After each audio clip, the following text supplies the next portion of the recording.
Tonight on 7 News, fire and ice. Teen arsonists torture Tarneet dessert bar, triggering a wild chase across the western suburbs. Work from home and slow down on the roads. Shock new advice for Melburnians as the nation faces a fuel crisis. The Dacos family sets tongues wagging on a history-making day for football in Tasmania. Hollywood rocked by the sudden death of cult action hero Chuck Norris. A new player muscles into Melbourne, offering cut-price holidays to Bali. Kylie Minogue, the headline act at the Pratt family's mega party, were live to cue. And lightning gives the AFL a giant headache as 3 stars go down with injury at the MCG. Live from Melbourne, this is 7 News with Karina Carvalho. Good evening. 2 teenagers have been charged over a destructive arson attack that sparked a wild police chase across Melbourne's western suburbs. One of the teens was bitten by a police dog before surrendering in what's looming as a test case for the Premier's tough new firebombing laws. It was an explosion so powerful it literally blew the doors off the building and brought neighbours running. When I come, I see the glass is everywhere in the parking lot. The arsonists were sent running too, seemingly unprepared for the size of the blast. I need to ask the one who burned my shop what he done. The target was a Tarneet ice cream shop. The owner, Mahmood, got an alert on his phone and saw the arsonists in action through his CCTV. I checked the cameras, 2 people with a big bottle of petrol, and they put petrol inside and they burn it. The firebugs, allegedly 17-year-old boys, fled in a Toyota hatchback. From Tarneet, the pair headed northwest towards Mount Cottrell. After a 10-kilometre chase, they abandoned the vehicle and fled on foot into a nearby paddock. One of the boys realised there was no escape and lay face down, signalling his surrender to police. The second teen didn't and was bitten by a police dog. Once Airwing was tracking the suspects, there was no escape, but they had help. The shop owner's brother heard the commotion and gave chase, leading police to their position. The family behind the business says they don't know why they've been targeted. It was very shocking, we don't have any problems with anyone. This could be the test case for Victoria's tough new firebombing penalties. Now they've been charged, these boys are facing a maximum of 25 years jail. Serious offending deserves very serious consequences. A late-night blast that may very well backfire on the perpetrators. Phoebe Worthley, 7 News. An axe-wielding thief is on the run following an armed robbery in Melbourne's southeast. Police say 2 masked men entered the supermarket in Mulgrave around 9 o'clock last night. One jumped behind the counter and snatched the till, while the other brandished the weapon, pointing it towards the store attendant. The pair fled the scene with cash.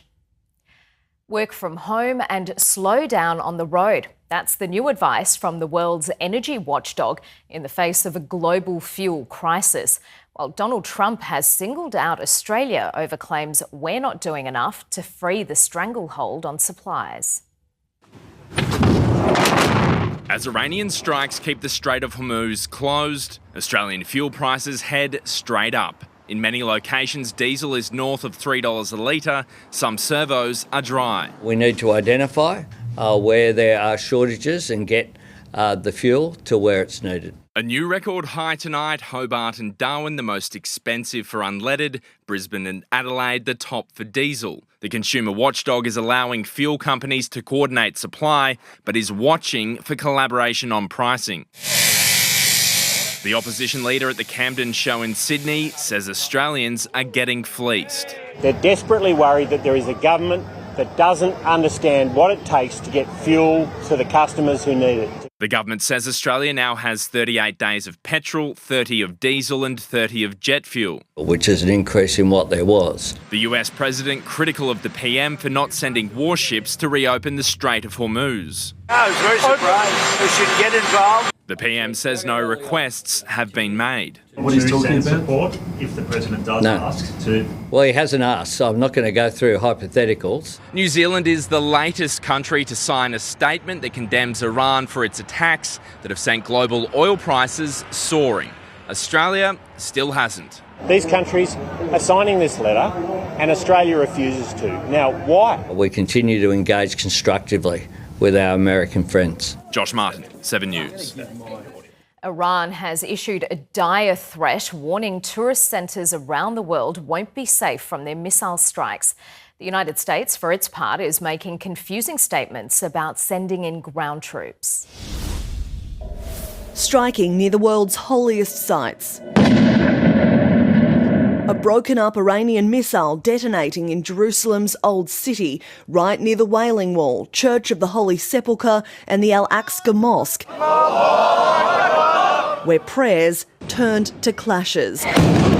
Israeli security firing tear gas after sealing off the mosque for the first time in nearly 60 years as part of wartime restrictions. Iran firing off new missile videos to the media with a global threat. Recreational areas, resorts and tourist centres around the world will not be safe for you.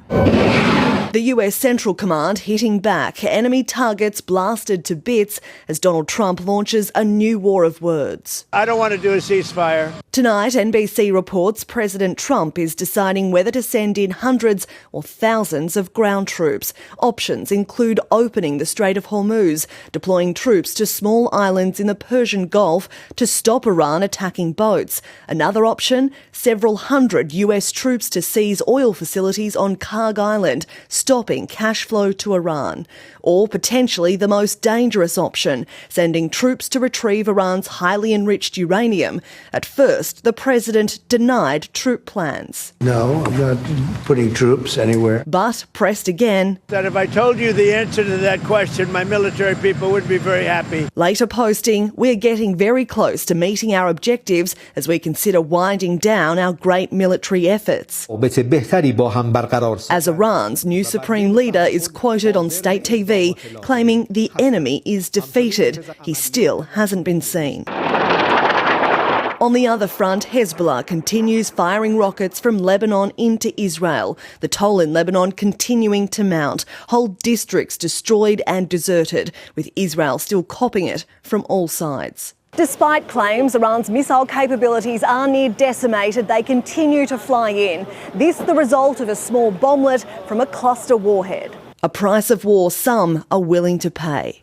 We are seeking peace, but if we don't get it, we fight for it. Jacqueline Robson, 7 News. Back home again, a 70-year-old cyclist has been killed after colliding with a car in Cudgee in Victoria's southwest. It happened just after 8 this morning as the man was riding along Hopkins Falls Road. A Wangoo man in his 20s was arrested at the scene. Police are investigating. Footy history was made in Tasmania today as a very famous family set tongues wagging live to Xander Maguire. Xander, the Dacos boys headed south just as the Tazzy Devils kicked off their journey. Well, on the same day, the Devils returned to the VFL for the first time in 18 years. Tassie's #1 AFL target was on the Apple Isle. Nick Dacos was enjoying Collingwood's bye week in Tasmania, appearing at a few functions with brother Josh and dad Peter. It comes as links grow between Dacos and the league's 19th club, with the Devils on the hunt for a marquee signing in the mould of Nick. At North Hobart Oval, well, the Devils started with a bang, running out 17-point victors over Coburg. The game was a sellout with over 10,000 Tasmanians lining the fences to catch a glimpse of their new look VFL side. One that, if today is any indication, will be very competitive in 2026. It'll be a massive night of celebrations in Hobart. Who knows? Maybe the Dacoses will swing by to pass on their congratulations, Karina. Yeah, the team would love that. Xander Maguire, thank you. Youth crime is shaping as a major election issue ahead of November, with the Deputy Premier today announcing new prevention tactics. The state government hopes after-school sport and dance programs will help steer young Victorians away from crime. The government insists to reduce youth violence, we need more programs like this. It's going to push this ball forward for us to kick a goal. If we want fewer victims tomorrow, we have to invest in prevention today, because violence is never inevitable, it's always preventable. For the second day in a row, the Deputy Premier announces a crime prevention expansion. Today, $5 million to connect 33 schools in high crime areas to 12 after-school activity programs, like the Hub at the North Melbourne Football Club.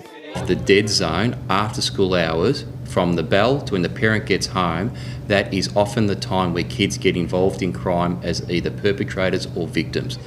And the aim of programs like this is community engagement. Keep young people on positive pathways and away from crime. As well as footy, there'll be rugby, soccer, cricket and dance programs. It just kept me out of trouble in general. Jabril participated here as a youngster. Now he mentors elsewhere. A lot of them are going through things, whether it's abuse at home or just generally just going through problems. So for them to be given or to be shown a light, it impacts people in a lot of ways. The opposition supports the idea, but why did they cut over $11 million in the last budget from crime prevention and now pat themselves on the back for putting half of it back in? Nick McCallum, 7 News. A boatie is missing and trees have crashed into roofs in the aftermath of Cyclone Narell. The storm has left Queensland after wobbling across Cape York on a path that somehow spared every township from a direct hit. A rude realisation of life in the tropics. Big hole through my roof. A massive tree, probably over 100 years old, has actually come down and collapsed over my new house that I just purchased. Part of the house is under there. And it's absolutely flattened. 100 km/h winds hit Weipa. Yang's patio roof felt every gust. Still blowing a gale. Still much more to come. By morning, the cyclone had spun out to sea, leaving trees down and rainfall figures climbing. More than 200 millimetres fell in Weipa. Narell had passed just south of Arakoon. Based on the size of the system, we couldn't have asked for a better deal out of this. It walked a perfect tightrope from one side of the Cape to the other. The first glimpse of her path, Port Stewart, a coastal community of a dozen homes, deserted and still standing. Welcome news to the people who abandoned it. Was that a tough decision? Oh yeah, it was a bit nerve-breaking. Heartbreaking. Yeah. There are fears in Princess Charlotte Bay. Some boaties decided to stay. One is missing. We're most keen to find that vessel. Authorities haven't been able to make contact with that vessel. In Coen, the little landlocked town that escaped the eye, there's no power, no phone service, but there is a gas barbecue and enough snags. The town is running out of food. I think we're all really lucky. SES crews are shipping out gear for the cyclone's next stop, the Northern Territory. When we have additional teams come in, there isn't always supplies on the ground, so these are portable. Narell's third coastal crossing is expected tonight. Jade Richards, 7 News. Polls are about to close in South Australia, where Labor is set to retain power and One Nation's popularity will be put to the test. Counting will soon begin to determine which party will lead South Australia for the next 4 years. Live to Michaela Komarik in Adelaide. Michaela, with Labor on course for a landslide victory, the battle is on for second. Yeah, that's true, Karina. And as you say, the landslide is now pointing to the battle for second. And with One Nation surging in the polls, they're threatening the Lib status. Pauline Hanson was today working the polling booths with State Leader Corey Bernardi. Now, this election is being billed as a litmus test for One Nation's resurgence across the country. The party is confident of a strong primary count, insisting voters are fed up with the major parties. A lot of people are just very unhappy with the system because it's not working for them. The difficulties that people have today are the product of decades of uni-party politics, and they keep being told it's going to be fixed after the next election. As for the major parties, well, Labor leader Peter Malinowski's joined Prime Minister Anthony Albanese in the marginal seat of Hartley for a final day push today, while Liberal leader Ashton Hearn spent the day trying to win over undecided voters, her son Rupert in tow. Now, I'm here at Labor HQ. The Labor leader isn't expected to arrive here until after 9 o'clock, but if the polls are anything to go by, he'll be walking into a celebration like no other. Okay, Michaela Komarek in Adelaide, thank you. Kylie Minogue is preparing to headline what could be Melbourne's most extravagant private party of the year. Live to Paul Dowsley at the Pratt family's Kew mansion. Paul, guests are starting to arrive. They are, Karina, and among the VIP guests who did score an invite, Premier Jacinta Allen, we have not seen her yet, also our Prime Minister, and we have seen him just in about the past 20 minutes. He was taken in the back entrance here of Raheen in Kew with his new wife, Jodie. They probably didn't come in the front entrance because at the front, where most guests are coming in, there is a group of protesters, maybe about 20 of them, and they might be small in number, but they are noisy, they are chanting, they are blowing horns and whistles, trying to disrupt guests as they arrive. Among their messages is stop arming Israel. So we have about another 250 guests who are arriving. Most are coming in through that front entrance, past those protesters, and many are bosses of Australia's food and beverage producers. This party, thrown by Melbourne's richest man, Anthony Pratt, the annual Visy Industries dinner. He is the executive chairman of the paper and recycling company. And you might recall 2 years ago, the headline act was Katy Perry. Reports said at the time she was paid $1.5 million. Kylie Minogue performing tonight, set to earn close to twice that, according to reports. But that is not much money for the Pratt family. They are worth more than $30 billion. And in what is probably one of the most hardest hitting questions of my career, today I asked the Prime Minister about Kylie. PM, have you got a favourite Kylie song? No. About tonight? I know you're going to see her. I'll be giving a speech about manufacturing. That's my focus. Good on you. Kylie Minogue will reportedly perform for about an hour, and as a big fan of Kylie, Karina, I'm half tempted to see if any of the guests are still looking for a +1. Surely they'll let you in. Paul Dowsley with all the tough questions there in Kew. Thank you. Hollywood A-lister Matt Damon was trackside to see his horse run in Sydney this afternoon. It didn't win, but he did get to witness Australian sporting history as champion jockey James McDonald surpassed Damien Oliver's record for the most ever Group 1 victories. Hollywood meets the turf as Matt Damon traded red carpets for the rails at Rosehill. How's it feel to be trackside?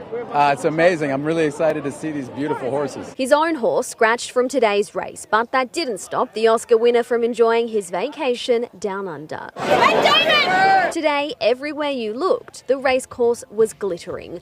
Gold headbands, bags and suits. Yeah, apparently it's the golden slipper today. Had no idea. Apparently, when you drip yourself in gold on a day like this, there's a better chance at winning. 70 years for Golden Slipper. I think it's a really important time to sort of celebrate Australia's sporting history. It's not very often that I come to these things, so when I do, I like to let the hair down. Glasses clinked.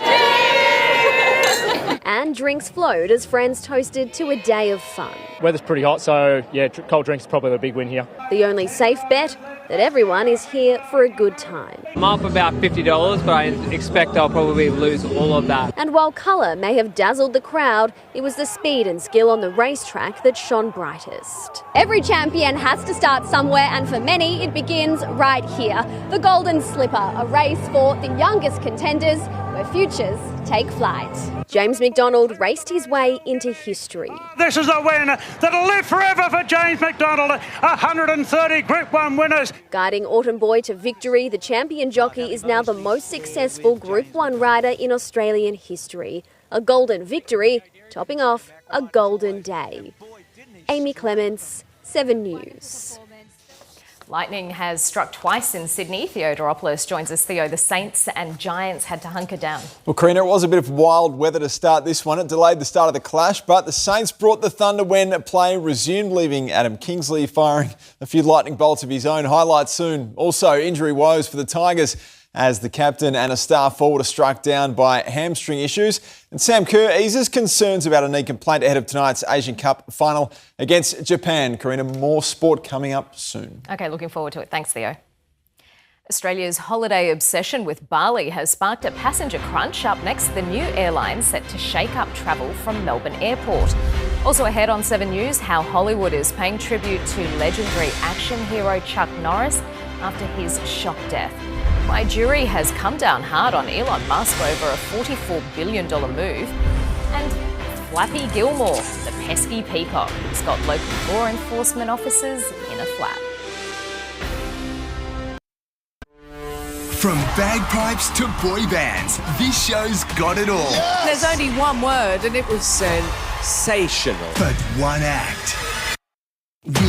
Holidays closer to home are becoming a more popular option as travel through the Middle East looks increasingly dicey. A new player has entered the Bali market, offering some of the cheapest airfares available.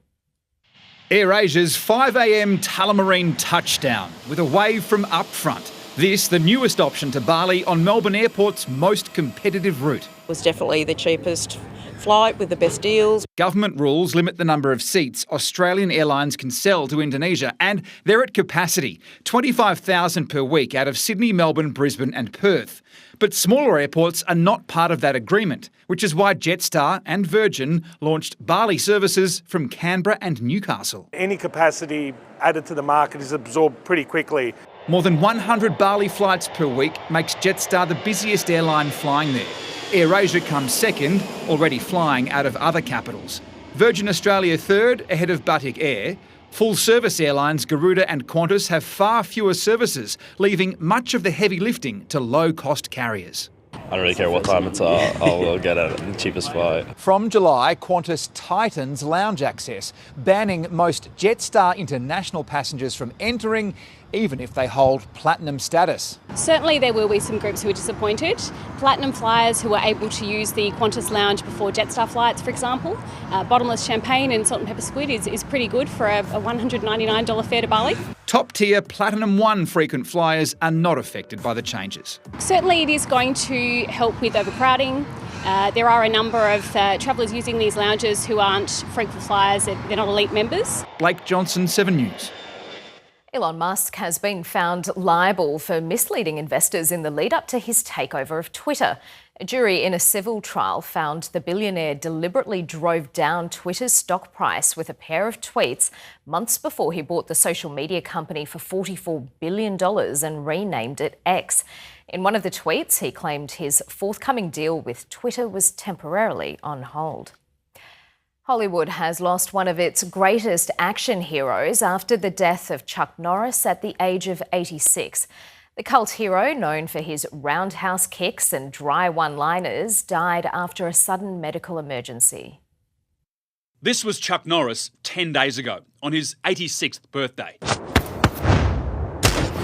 Fighting fit and playing into the rugged toughness which won him a legion of fans. I don't age, I level up. The martial arts master was rushed to hospital in Hawaii yesterday after a medical emergency. His loved ones confirming his sudden death this morning.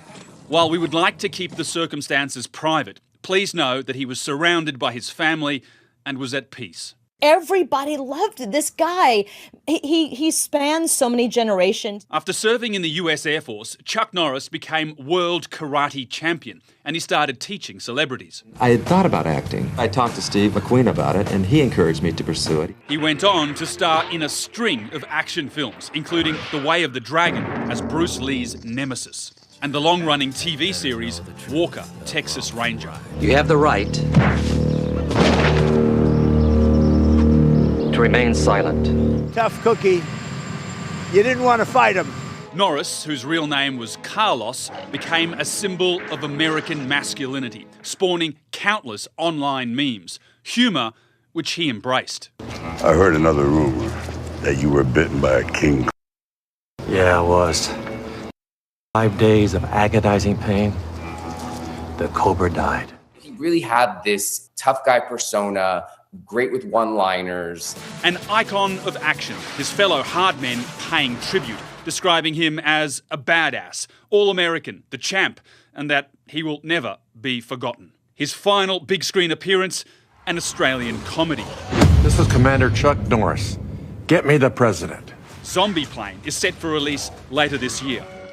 In the United States, Rob Scott, 7 News. Police had their work cut out when a peacock broke free of its enclosure in the US state of New Jersey.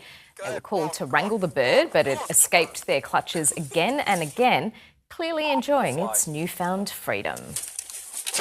Well, we learned that we don't know how to catch peacocks. We have no idea how to go about it, but we also learned that peacocks can fly.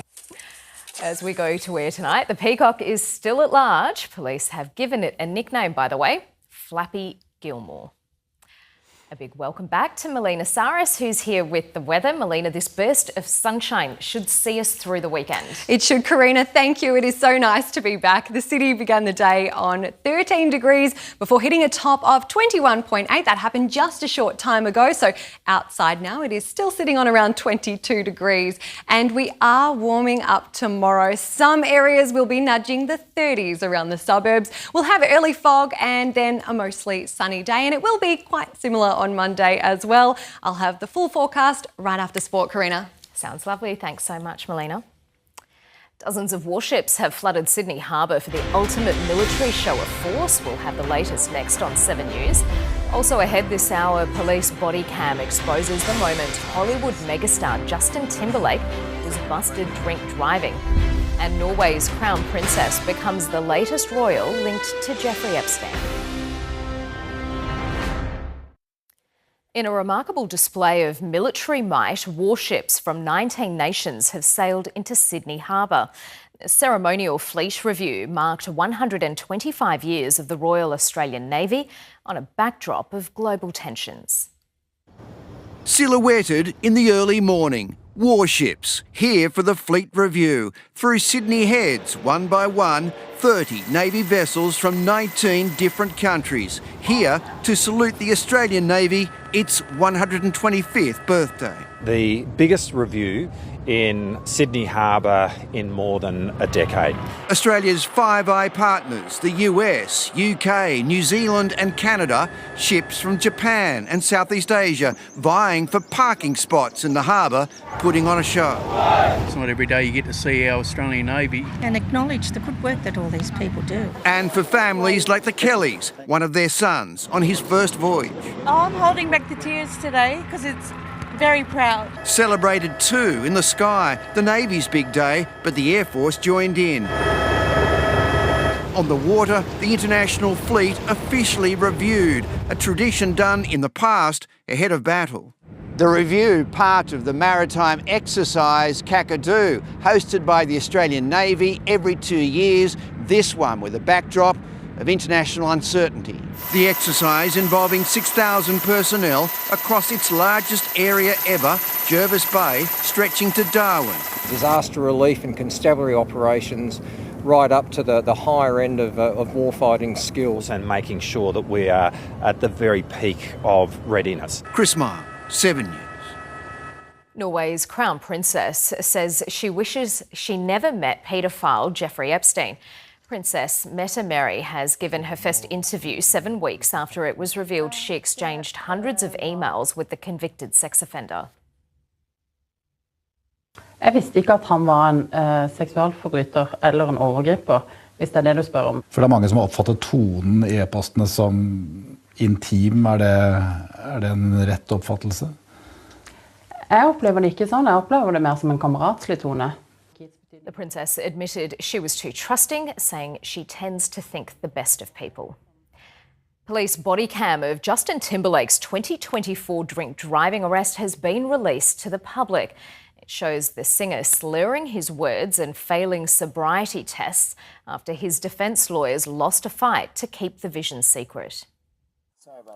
One of the world's most famous faces lit up by a police torchlight. You're veering off to the left, and then you're not stopping at the stop signs. Yeah, sorry about that. Officers flagging down Justin Timberlake in affluent upstate New York. What are you doing? I'm on a world tour. Of what? I'm Justin Timberlake. The pop star insisting he only drank one martini. Like this? 1, 2, 3. I'm not doing anything. I'm just following my friends back to my house. Will you do these tests? Sure. His speech slurred. He can barely walk in a straight line. By the way, these are like really hard tests. Refusing to be breathalyzed. Blow into it like you're blowing a balloon. No? Yeah. This was in June 2024. You're under arrest for suspicion of driving while intoxicated. He was fined, ordered to do community service and make a public apology. Can you guys please just do me a favor, because you loved Bye Bye Bye or Sexy Back. Do me one favor. No favour that night, but he did kiss his licence. Bye, bye, bye. Jacinta Lee, 7 News. A bus has exploded in flames on a highway in Hawaii. Coaches and players from a girls' flag football team had just seconds to escape the inferno, which destroyed all of their belongings, but no one was hurt. Local media is reporting one of the coaches could smell a burning tyre and raised the alarm. If you've driven over a pothole recently, you're not alone. Up next, the band of bikers joining forces on a crusade to fix Victorian roads. Also ahead on 7 News, how the Premier scored the boss of the Suburban rail loop a mega pay rise. The cutting-edge brain implant giving paralysed patients their independence back. And the seaside playground in St Kilda is up for grabs, but you will need deep pockets.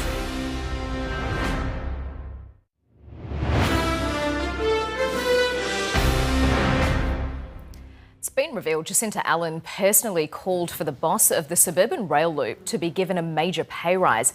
FOI documents show Allen advised then Premier Daniel Andrews to increase the project chief's salary by 10%, bringing it to $900,000. The government says it was a competitive market and Frankie Carroll had a range of expertise. The salary was $200,000 higher than recommended by an independent tribunal. Hundreds of angry bikers have driven through Warrnambool in Western Victoria to protest against potholes. They were joined by a family mourning a relative they say was killed in an accident caused by the dangerous state of local roads. They came from all over Victoria to pot the state's potholes. No more will we keep accepting this crap. Emotional for the Dumsney family. Jake claims his dad, Reg, was killed in an accident caused by a pothole. Losing Dad was the hardest thing that I've ever had to do, that I've ever been through. All local riders have a nightmare pothole story.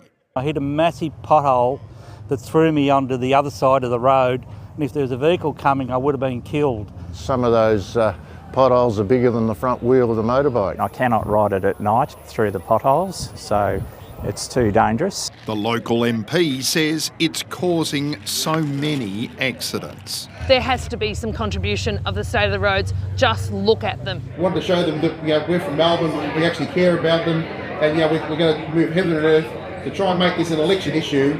We are investing, Nick, a lot in terms of resurfacing of roads, road maintenance, but not only fixing potholes, actually taking out sections of road that you need to do. The Dumsneys now on a personal crusade. What's happened has happened, but I don't want anybody else to go through this. Nick McCallum, 7 News. A cutting-edge brain implant could soon allow paralysed patients to control a phone or computer with the power of their mind. The breakthrough tech, originally developed in Melbourne, detects activity in the area of the brain responsible for movement. It then converts thoughts into actions like scrolling or moving a cursor on a laptop. Surgery is set to begin in motor neurone disease patients in Melbourne next month in a world-first trial of the upgraded implant. This week's Property Pulse offers $1 million views of some of Melbourne's most iconic landmarks. Here's Sarah Jones. St Kilda's seaside playground attracts thousands of tourists a month, and with views like these, you can understand why. It looks like a postcard, but this panorama is on offer from the lounge room of Penthouse 30B, the Esplanade. You're looking straight onto Luna Park and Palais Theatre the second you walk into the property. When you turn your head slightly and you see the water, when you turn your head slightly and see the other direction, you see all the way down Ackland Street. With this private rooftop terrace, the penthouse spans 2 levels. It's contemporary and colourful like its owners, belonging to the late Melina Hammersfeld, the founder of Australian fashion brand Metallicus, and her Holocaust survivor husband and artist Bernie, who renovated 15 years ago. She loves colour, she loves excitement, movement. So this apartment sort of represents everything that they are. It's set behind a glass facade offering 3 bedrooms and 3 bathrooms. You've got an ability to be able to have great natural light, great space to entertain, and an ability to be able to live like you would live, which is sometimes not what people feel with apartments. The average price for a home in St Kilda is $1.65 million. This penthouse will cost you more than double that. The buyer pool is wide, with interest here and overseas, from young families to older couples like the Hammersfelds wanting to experience luxury bayside living. Thank you, Sarah. Channel 7's own Christy Mayer has been recognised at Melbourne's Press Club Quill Awards for excellence in journalism. Christy took home the quill for her extraordinary survival story on Spotlight about stunt pilot Glenn Collins, who crashed at more than 300 kilometres an hour. Quill for feature storytelling, TV and video for stunt pilot. 7's coverage of the Desi Freeman manhunt was highly commended, along with the work of journalists Cassie Zevos and Mitch Cleary. Big congratulations to Christy. Well, Theo's back with sport, and it's been a perfect storm for the Saints. It's the spark they needed. Karina on track for their first win of the season after a lightning delay. Coming up next, the red-hot start that left a storm brewing in the Giants' coach's box. Go against the family. Uncle Morris with a ruthless rundown tackle on nephew Daniel. Time crisis, the Adelaide drama during the Dogs' thrilling win over the Crows, and Hollywood royalty Matt Damon trackside as J-Mac heads into racing immortality. Welcome back. St Kilda has unleashed the perfect storm in Sydney, taking control against GWS. That's after Lightning delayed the game by almost an hour. The Saints then booted 7 of the first 8 goals when play got underway. The Giants and the Saints were out on field and ready to rumble, only for the Sky to do it first. We weren't allowed to go out because the lightning, and then went out, condensed warm-up. It had an eerie field. I don't think the crowd were allowed to be in yet, so kind of felt a little bit like COVID years. Lightning delays forced both sides under NG Stadium for nearly an hour. Liam Ryan and Rowan Marshall spent the break snacking. The Giants got creative with their time. Ross Lyon found humour in the situation, despite pressure building on his winless side, with some fans sticking it out for the 50-minute wait. Saints seeking their first victory. The Giants looking to get back on the winners list. Jake Stringer kicked off the on-field proceedings with a bang, but clearly it acted as a wake-up call for the Saints. And it starts with a straight kick. Right through the middle. Jack Higgins kicked a pair from the pocket, leaving the Saints with a healthy buffer at quarter time. And Adam Kingsley incensed, staring down a second consecutive loss. His quarter time address, clearly enough to wake a sleeping Giant. And at last, Anthony Caminiti became the latest victim to a hamstring injury, but the signs were still positive on field for the Saints, holding a commanding lead early in the third. Xander Maguire, 7 News. Damien Hardwick's Suns have charged to a 68-point win over his former side Richmond, but it was soured by an injury to star recruit Christian Petrarca, while the Tigers had hamstring issues of their own. 3 from 3, the star-studded Suns are starting hot. We always knew it was going to be an arm wrestle. I was really pleased with the way the guys fought it out. 2 Ben King goals set the tone, but at quarter time, scores were level. Richmond was even leading early in the second. Campbell goal! They're in front! But it was trouble for the Tigers when their main target up forward, Tom Lynch, was ruled out with a hamstring injury. Ruck Toby Nankervis joined him on the sidelines soon after.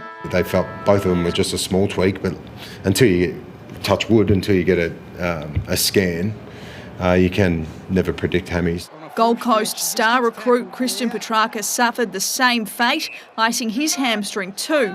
He's now in doubt for the Suns' next game against the Demons on April 5. Got pushed as he kicked, had a little bit of hamstring awareness, so we sort of just parked him really sort of thing. He's obviously an important player. King booted an equal career-high 7 goals, leading the Suns to a 68-point victory.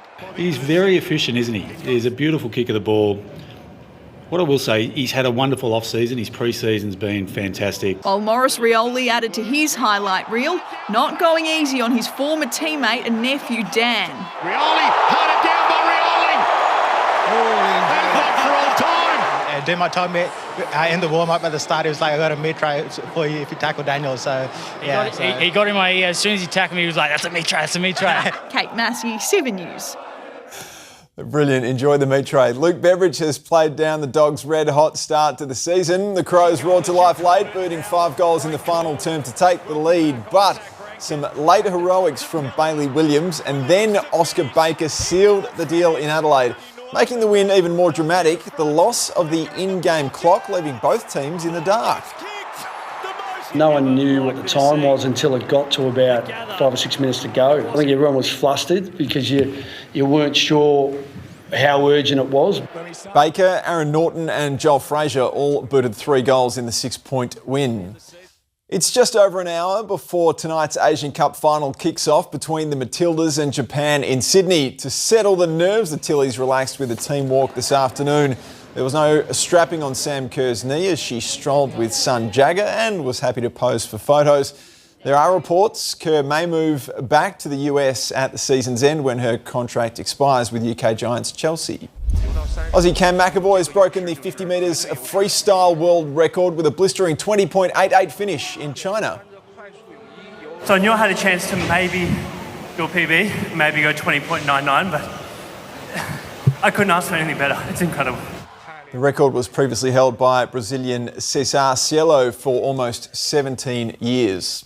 James McDonald now stands alone in racing immortality. The superstars came out to get a glimpse of history. Hollywood royalty Matt Damon in attendance. Damien Oliver was keeping a keen eye as J-Mac notched his 130th Group 1 win, breaking Ollie's all-time record, winning on Autumn Boy. This is a win that'll live forever for James McDonald.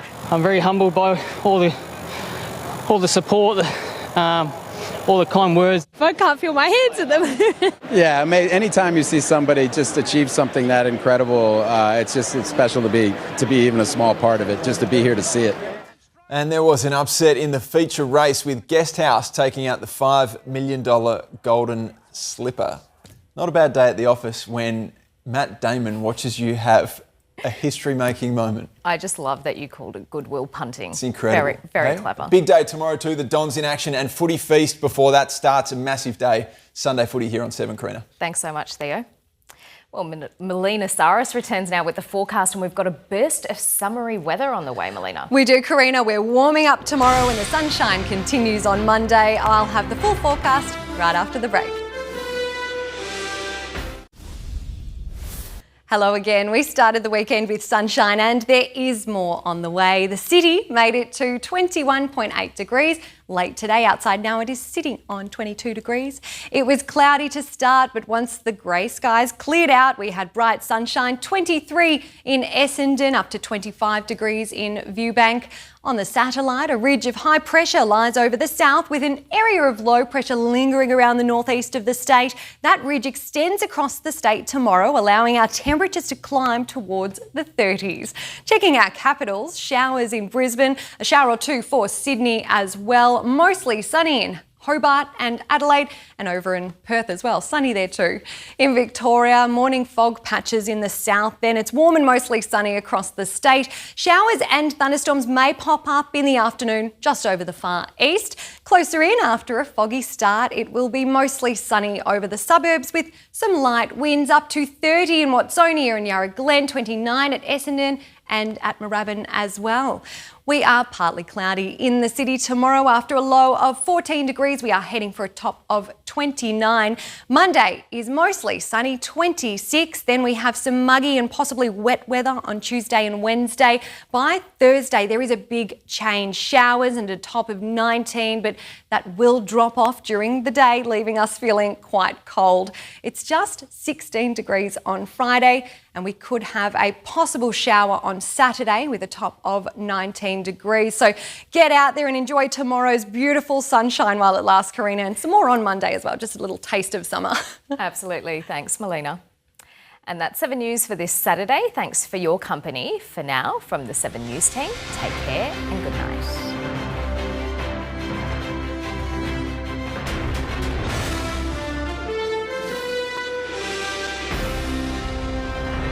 The 7 News app will give you the news you want. Download now.